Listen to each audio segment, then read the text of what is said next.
बिहार में आपका स्वागत है। गरीबों के मसीहा बड़े भैया सोनू सूद जी।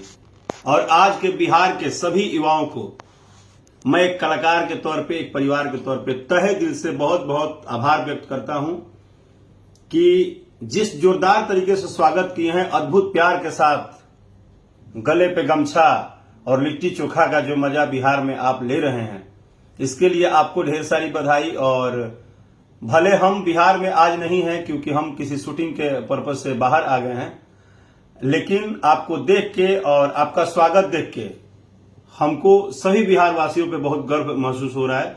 और सभी भाइयों को तहे दिल से धन्यवाद। आप लोग के आशीर्वाद से जिस तरह से आज बघवा भइल बा, असही आप सब भी बघवा की तरह स्वागत किए हैं।